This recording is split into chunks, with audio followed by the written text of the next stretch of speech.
എല്ലാവർക്കും നമസ്കാരം. ഇന്നൊരു പലഹാരമാണ്. അത് പാൽക്കൊഴുക്കട്ട നമ്മൾ എല്ലാവരും കഴിച്ചിട്ടുണ്ട്. അതുപോലെ ഒരു വ്യത്യസ്തമായ ഒരു വിഭവമാണ്.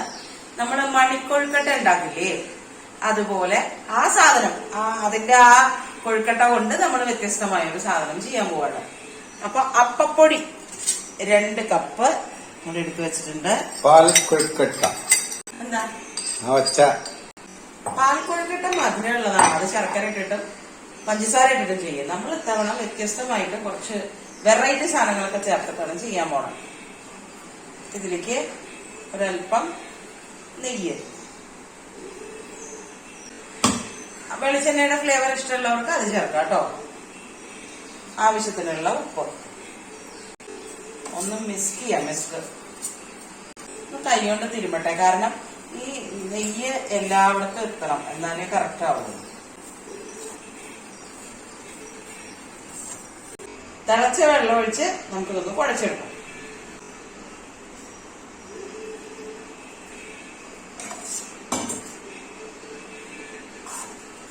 ഇടിയപ്പത്തിന് ഒക്കെ കുഴക്കില്ലേ നമ്മൾ, അതുപോലെ അതിനങ്ങനെ അളവൊന്നും ഞാൻ പറയണില്ല. അപ്പത്തിന് കുഴക്കണ പോലെ കുഴക്കുക. സൂപ്പർ പലഹാര, നല്ലൊരു ഈവനിങ് സ്നാക്സ്. ഈവനിങ് മോർണിംഗോ ആക്കാം, എപ്പോ വേണമെങ്കിലും കഴിക്കാം. ഇപ്പോഴത്തെ കുട്ടികൾ പക്ഷെ ഇങ്ങനത്തെ സാധനങ്ങളൊന്നും കഴിക്കലുണ്ടാവില്ല. അവർക്ക് മറ്റേ എന്താ ബർഗറും പിസയും കുറെ സാധനങ്ങളില്ലേ. എനിക്ക് എന്താണോ അതൊക്കെ സാധനങ്ങളൊന്നും ഇഷ്ടമല്ല. വയസ്സായതുകൊണ്ടായിരിക്കും ചിലപ്പോ. അതെന്നെ ഇഷ്ടമാണോ? എനിക്കെല്ലാം ഇഷ്ടമാണ്. കുഴക്കട്ടെ. കുഴച്ചോ? കുഴച്ചിട്ട് ഇതുപോലെ കുഞ്ഞു കുഞ്ഞു ബോൾസ് ആയിട്ട് ഉരുട്ടിയെടുക്കും. Small balls.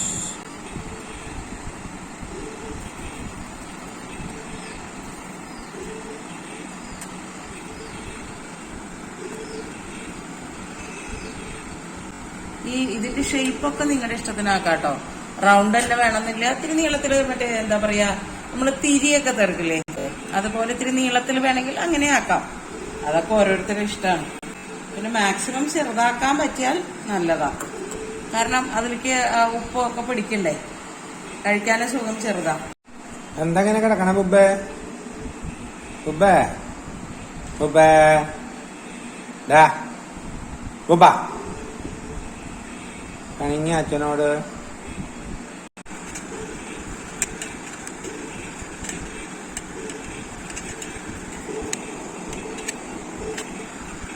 സിമ്പിൾ ഉരുട്ടിത്തരാൻ പറഞ്ഞിട്ടേ മടിയ. എനിക്കറിയാൻ പാടില്ല. എല്ലാവർക്കും അറിയില്ല എന്ന് പറഞ്ഞാൽ അത് വലിയ മോൻ എന്തോ കളിപ്പരിപാടി ഉണ്ട് അവിടെ. ഒളിച്ചു കളിയാണ്. ഉപ്പ എന്താ അവിടെ? കുറുമ്പ് കുറച്ചൊന്നല്ല, വലിയമ്മ തല്ലുപിടിക്കാൻ പോയതാ. സുമേച്ചിനെ വെക്കിട്ട് കയറലാവണി. സുമേച്ചിയുടെ അടുത്ത് തല്ലുപിടിക്കാൻ വട്ടി എടുത്താൽ അറിയൂല. എവിടെ പോയേക്കായിരുന്നു? ഉപ്പ ഇവിടെ നോക്കടാ, എവിടെ പോയേക്കായിരുന്നു? ഒരച്ഛന്റെ മോമതാണ്. അച്ഛന്റെ അടുത്ത് വന്ന് ഇരിക്കും എപ്പോഴും. എങ്ങനെ അറിയാം? എപ്പോഴും ആലോചിച്ചിട്ടുണ്ട്. അവൻ അറിഞ്ഞൂടെ? അച്ഛന്റെ കാലിന്റെ അവിടെ വന്ന് കിടക്കും. സ്ഥിരം പരിപാടി. വേറെ ആരുടെ അടുത്ത് കിടക്കില്ല. രാവിലെ കുറച്ചു നേരം എന്റെ അടുത്ത് വന്ന് നടക്കും. ഞാൻ അവിടെ കസേര സോഫയിൽ ഇരിക്കുമ്പോ എന്റെ കാലിന്റെ അടുത്ത് ഒരു ഇത്തിരി നേരം, അത് കഴിഞ്ഞാ പോയി.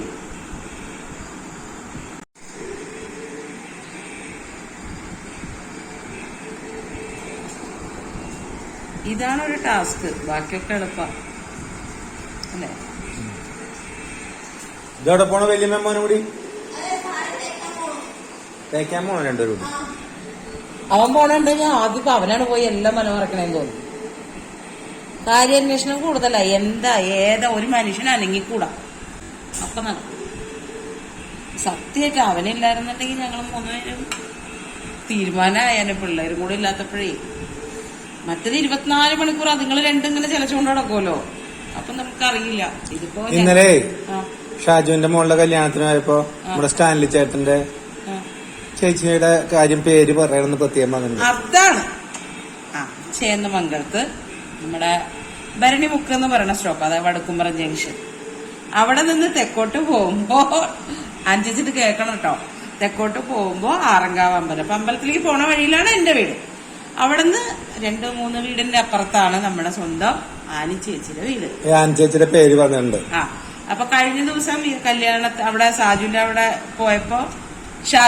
പോയപ്പോ ആനി ചേച്ചി സ്റ്റാൻലി ചേട്ടനെ കണ്ടു. അപ്പൊ ആനി ചേച്ചി പരാതി പറഞ്ഞു, എന്നെ പറ്റി നീ ഒന്നും പറയുന്നില്ല എന്ന് പറഞ്ഞു. അപ്പൊ ഞാൻ പറഞ്ഞിട്ടുണ്ട് കേട്ടോ. അതെ, സുന്ദരിയാണ്, സുമുഖിയാണ്, സൽസ്വഭാവിയാണ്. അതെ, 2 സുന്ദരന്മാരെ ആൺപിള്ളേരാണ്. വലിയ പിള്ളേരെ കല്യാണം കഴിച്ചു. എന്നാലും നമ്മൾ എടുത്തു നടന്നിട്ടുള്ള കുട്ടികളാണല്ലോ. അപ്പൊ ആനി ചേച്ചിയും ചേട്ടനും, ആനി ചേച്ചി ഭയങ്കര എനിക്ക് ഒത്തിരി ഇഷ്ടമുള്ള ഒരാളായിരുന്നു, ആണ് ഇപ്പോഴും. പിന്നെ കാണലൊക്കെ വളരെ അപൂർവം. അപ്പൊ കഴിഞ്ഞ ദിവസം പരാതി പറഞ്ഞതിന്റെ പേരിൽ ഞാൻ ഇതിന് മുന്നേ പറഞ്ഞിട്ടുണ്ട്, ചേന്നവങ്ങളുടെ കഥകളൊക്കെ പറഞ്ഞപ്പോ ആനി ചേച്ചിയുടെ പേര് പറഞ്ഞിട്ടുണ്ട്. അപ്പൊ എന്നാലും ഞാൻ ഒന്നും കൂടെ പറയണം, ആനി ചേച്ചിയുടെയും സ്റ്റാൻലി ചേട്ടനെയും ഒക്കെ പറഞ്ഞു, കണ്ടു. അതുപോലെ ഈ ഒരു നമ്മൾ ഈ ചേന്നവങ്ങൾക്ക് എന്തെങ്കിലും ഒരു വിശേഷത്തിന് പോവാന്ന് പറഞ്ഞാൽ ഭയങ്കര സന്തോഷമാണ്. കാരണം പഴയ ആൾക്കാരൊക്കെ കാണാലോ. അപ്പൊ അങ്ങനെ പോയി. പ്രിൻസ് ചേച്ചി, ഹസ്ബൻഡ്, അവരെ കണ്ടു. അമ്മയുടെ പഴയ സ്റ്റുഡന്റാ.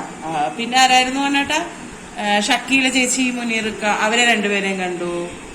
അങ്ങനെ പഴയ ഈ ഷാജുവിന്റെ പെങ്ങള് ജിജി, ഞാന് അമ്മയുടെ അടുത്ത് ഡാൻസ് പഠിക്കുന്ന സമയത്ത് അവള് ചെറിയ കുട്ടിയായിട്ട് ഡാൻസ് പഠിക്കുന്നുണ്ട് അവിടെ. എന്റെ കൂട്ടുകാരൻ സാജമാമൻ. അയ്യോ, സാജനെ കണ്ടു, സാജന്റെ കസിൻ ബ്രദറിനെ കണ്ടു. പിന്നെ നമ്മുടെ ബേബിച്ചൻ, അണ്ണേട്ടന്റെ ഏറ്റവും പ്രിയപ്പെട്ട കൂട്ടുകാരാണ് ബേബിച്ചൻ. സുനുനെ കണ്ടു, ബേബിച്ചന്റെ ഭാര്യനെ കണ്ടു. പിന്നെ ആരെയുണ്ട്, അങ്ങനെ കുറെ ആൾക്കാര്. രജനി ചേച്ചി, മിഥുനെ എന്താ പറയാ, മണ്ണിൽ എഴുത്ത് മലയാള അക്ഷരം പഠിപ്പിച്ചത് രജനി ചേച്ചിയാണ്. രജനി ചേച്ചി മോളും ഉണ്ടായിരുന്നു. ഇതിപ്പോ ചെന്നാലത്തെ ആരെങ്കിലും പേര് വിട്ടുപോയിട്ടുണ്ടെങ്കിൽ ക്ഷമിക്കുക, ഇതില് കമന്റ് ആയിട്ട് എന്നെ കണ്ടിട്ട് എന്താ പറയാ, കണ്ടത് പറഞ്ഞില്ല അത് പറഞ്ഞോളൂ. പിന്നെ ആരായിരുന്നു, അങ്ങനെ കുറെ പേരെ കണ്ടു. വിട്ടുപോയിട്ടുണ്ടാവും പേര്. പിന്നെ എന്റെ കൂട്ടുകാരി ലിസ, അവളെ കണ്ടു. ഈശ്വര, വീണ്ടും ലിസ. വീണ്ടും ലിസ. അല്ല, ഇനി പരാതി പറയും കണ്ടിട്ട് പറഞ്ഞില്ല എന്ന്. പോട്ടെ, സോറി, ക്ഷമിക്കാം. പിന്നെ ജയശ്രീ ചേച്ചി പാലിയത്ത്, ജയശ്രീ ചേച്ചിയെ കണ്ടു. അപ്പൊ കമന്റ്സ് ഇടാറുണ്ട്, ഞാൻ വായിക്കാറുണ്ട്, കമന്റിന് റിപ്ലൈ കൊടുക്കാറുണ്ട്. അതുപോലെ ഈശ്വരി ചേച്ചിയുടെ സിസ്റ്ററിലോ, പേര് മറന്നുപോയി, സോറി, ആ ചേച്ചി വീഡിയോ കാണാറുണ്ട് എന്ന് പറഞ്ഞു. ആ ചേച്ചിയെ കണ്ടു. അങ്ങനെ മണവാളന്റെ അമ്മ, അവര് അനിയത്തി ചേച്ചി, അവരൊക്കെ വീഡിയോ കാണുന്നവരാണ്. അതുപോലെ മണവാളന്റെ അമ്മ ഇവിടത്തെ അമ്മയുടെ ഡാൻസ് സ്റ്റുഡന്റും കൂടെ ആണെന്നൊക്കെ പറഞ്ഞു. അപ്പൊ ഒത്തിരി സന്തോഷമായി ചേർന്നു. അതെങ്ങനെയാ, നമുക്ക് റീചാർജ് ചെയ്യണ പോലെയാ നാട്ടിൽ പോണതേ. കാര്യം ഇവിടെ നിന്ന് ഒരു 3 കിലോമീറ്റർ കണ്ടേ ഉള്ളൂ. പക്ഷെ ചേന്ദമംഗലത്ത് അങ്ങനെ പോയ ജസ്റ്റ് എനിക്ക് ആ ഒരു പാലമുണ്ട്, ആ പാലം അങ്ങോട്ട് കടന്നു കഴിയുമ്പോ തന്നെ ഒരു എനർജി ഇങ്ങനെ കയറണ പോലത്തെ ഒരു ഫീലോ. അടിവാഴ്സല എമ്മമാമനെയും ഭാര്യയും കണ്ടു. പിന്നെന്താ, പ്രധാന ആൾക്കാരവരൊക്കെയാ. പിന്നെ വി ഡി സതീശൻ ചേട്ടനുണ്ടായിരുന്നു, സതീശൻ ചേട്ടനെ കണ്ടു. അങ്ങനെ കുറെ പേരെയൊക്കെ കണ്ടു. ഭയങ്കര ഒരു സന്തോഷം. എൽദോന്റെ ഫ്യൂഷൻ ഉണ്ടായിരുന്നു. എൽദോന്റെ അടിപൊളി ഷർട്ടായിരുന്നല്ലോ, പച്ച മഞ്ഞ നീലൊക്കെ ആയിട്ട് നല്ല കളർഫുൾ ഷർട്ടായിരുന്നു. കന്നഡ സൂപ്പർ, അടിപൊളി പരിപാടിയായിരുന്നു. പിന്നെന്താ വേറെ വിശേഷം?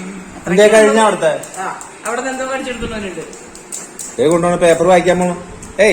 എന്താ നിന്നോട് പറഞ്ഞിട്ടില്ലേ പേപ്പർ എടുക്കരുന്ന്? പേപ്പറ് ഇതിപ്പോ ഞാൻ മൈൻഡ് ചെയ്തില്ല, ഞാൻ പേപ്പർ അവിടെ ഇട്ടിട്ട് അവന്റെ പാട്ടിന് പോകും. ഇപ്പൊ അതിനെ ചീത്ത പറയുകയാണെങ്കിൽ അവനത് തരൂല. മിണ്ടാട്ടിരുന്ന അതവിടെ കിടന്നിട്ട് കണ്ട അത് മതിയായി. ആ സമയത്ത് ഇങ്ങോട്ട് താടാന്ന് പറഞ്ഞു കഴിഞ്ഞാ മതിയായ പേപ്പറ്. ഇത്രയും വിശേഷം പറഞ്ഞ നേരം കൊണ്ട് അത് മുഴുവൻ നമ്മൾ ഉരുട്ടിയെടുത്തു. ഇനി അടുക്കളയിൽ കാണാം. കാണാം, പോവാം അടുക്കളയിലേക്ക്. പേപ്പർ കേടാ താൻ പോടോന്ന് എന്നോട്. വല്ലതും കുറയ്ക്കാനുണ്ടാവോ? അയ്യോ, ഒക്കെ കാലിയാണ്.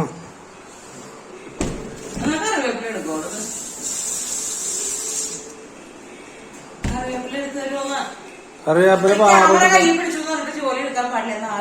എടുക്കുമ്പോ ക്യാമറ അനങ്ങും. ഇതൊക്കെ ഇങ്ങനെ ഉണ്ട ഉരുട്ടി ഉരുളി വെച്ചിട്ടുണ്ട്. അപ്പൊ അത് കറിവേപ്പില എടുത്തോണ്ട് വരുന്നുണ്ട്. വെളിച്ചെണ്ണ ഒഴിക്കാം കുറച്ച്. ഇത് ഞാൻ 2-3 തരത്തിൽ ചെയ്യാറുണ്ട്. ഇന്നിപ്പോ ഇങ്ങനെയാണ് ചെയ്യണത്. കടുക്, ഉഴുന്നുപരിപ്പ് വറുത്തിട്ട് അതിൽ ഉള്ളി മുളകും ചതച്ചിട്ടിട്ട് അതൊന്ന് ചൂടായി കഴിയുമ്പോ ഈ തേങ്ങാപ്പാലിന്റെ ഇതിൽ വെന്ത് കിടക്കണതിലേക്ക് ഇട്ടിട്ട് അങ്ങനെ കഴിക്കും. നമ്മുടെ പാൽക്കപ്പയൊക്കെ കഴിക്കുന്ന പോലെ. ഇതിപ്പോ അങ്ങനെയല്ല, ഇതിപ്പോ ഇങ്ങനെയാണ്. മുളക് പൊടിയല്ല, പച്ചമുളക് മാത്രം ഇട്ടിട്ടാണ്. മുളക് ചുവന്ന മുളകിന്റെ പ്രയോഗമില്ല. അപ്പൊ നമുക്ക് ഇഞ്ചി പച്ചമുളക് ആദ്യം ചേർക്കാം. എരിവിന് ആവശ്യമുള്ളത് ചേർക്കാം. നല്ല എരിവുള്ള മുളകാ. പന്നീട്ടരിക്കും പൊട്ടലിലോട്ട് നടക്കുന്നുണ്ട്.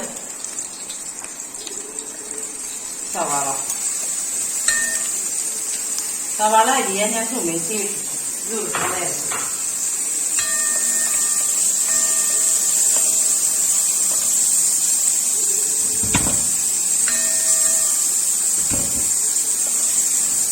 കളറ് മാറണ്ട, നമുക്ക് വെള്ള കളറിൽ തന്നെ വേണമല്ലോ. ജസ്റ്റ് ഒന്ന് വാടിയാ മതി.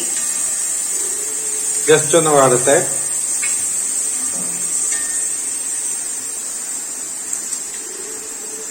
ഒരു രണ്ട് കറിവേപ്പില നമുക്കിപ്പോ ചേർക്കാം. കറി ലീവ്സ്.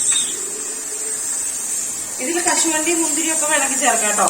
പക്ഷെ ഇവിടെ നമ്മളൊന്നും അതൊന്നും ചേർക്കണില്ല. രണ്ടാം പാലാണ് കേട്ടോ. ഒരു മുറി നാളികേരം എടുത്തിട്ട് അത് നല്ലപോലെ വെള്ളം ചേർത്ത് തന്നെയാണ് എടുത്തേക്കണം. രണ്ടാം പാല്. ദിസ് ഈസ് സെക്കൻഡ് പാൽ.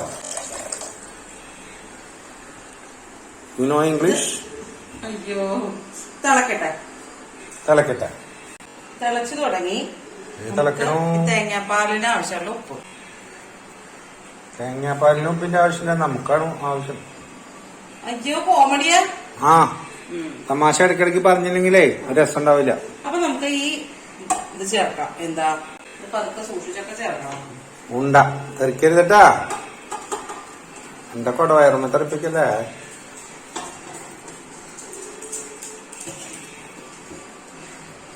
ആ, എന്താ? ആ, കഴിഞ്ഞോ? അന്വേഷണങ്ങൾ ടെറസിന്റെ മുകളിൽ നിന്ന് കുറയ്ക്കണ്ടായിരുന്നല്ലോ. ഇനി കുറച്ചു നേരത്തേക്ക് ഇളക്കരുത്. ഒന്ന് തിളക്കട്ടെ. തിളക്കട്ടെ. എങ്ങനെയായി? സൂപ്പറായി. തിളച്ചു മറിഞ്ഞു. നമ്മുടെ കൊഴുക്കട്ട ഇഷ്ടം റെഡിയായി.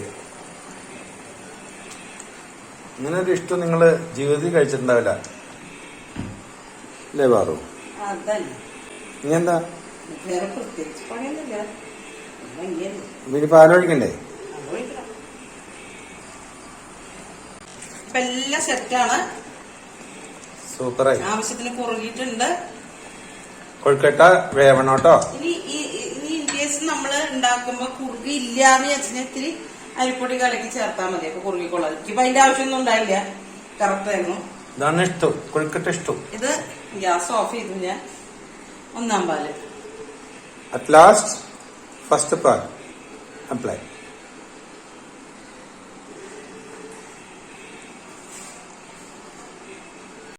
നമ്മളിപ്പോ ആദ്യം വാട്ടിയപ്പോ വെളിച്ചെണ്ണ ചേർത്തിട്ടുള്ളതുകൊണ്ട് ഞാൻ വെളിച്ചെണ്ണ ഒന്നും ഒഴിക്കണില്ല. അപ്പൊ ഇത്രയേ ഉള്ളൂ നമ്മുടെ കൊഴുക്കട്ട സ്റ്റൂ. അടിപൊളി ടേസ്റ്റ് ആണ്. നമുക്ക് രാവിലെയോ രാത്രിയോ വൈകിട്ടോ ഒക്കെ കഴിക്കാം. ആരോഗ്യത്തിനും നല്ലതാ, നല്ല സ്വാദുമാണ്. അപ്പൊ ട്രൈ ചെയ്ത് നോക്കൂ. നാളെ പുതിയ വീഡിയോയിൽ വീണ്ടും കാണാം. നമസ്തേ. നമസ്തേ.